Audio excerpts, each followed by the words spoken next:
એક વર્ગીકૃત માહિતી માટે n બરાબર 53 n બરાબર 60 cf બરાબર 22 અને f બરાબર 7 h બરાબર 10 તો મધ્યસ્થ શોધો. મધ્યસ્થ એટલે કે m બરાબર મધ્યસ્થ.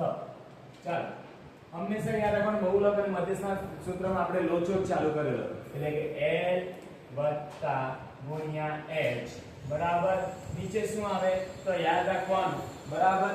તો નટુ કાકા n/2 શું થઈ ગયેલા સાફ થઈ ગયેલા શું લઈને પરાળી લઈને બરાબર. એટલે કે l ની કિંમત મૂકીએ 60 બરાબર.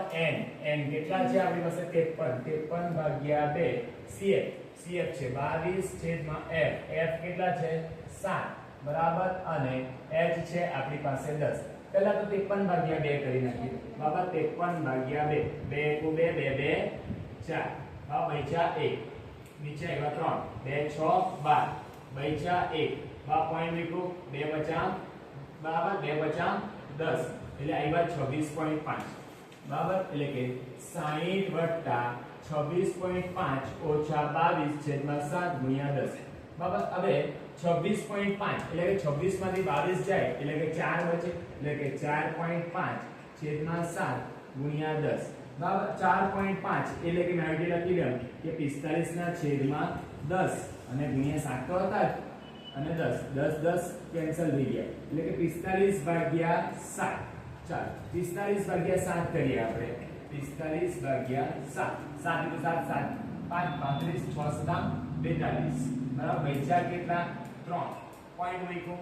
ચાલો 0 આવ્યું 7 4 28 બરાબર. કેટલા બચ્યા 2 બરાબર. ઓટોમેટિક 0 આવે 7 * 7 7 2 14 47 21 એટલે કે 7 2 14 બરાબર. એવી રીતે પાછા 6 તો 7 બરાબર 7 5 35 7 7 49 7 8 56 બરાબર 7 8 56 બરાબર.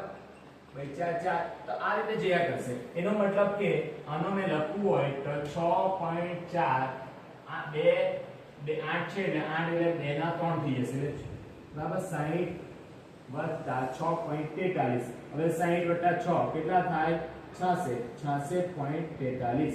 તો આ રીતે આવે મધ્યસ્થ બરાબર. તો એક્ઝામમાં રફ કામ પછાડી કરવાનું એ ધ્યાન રાખજો.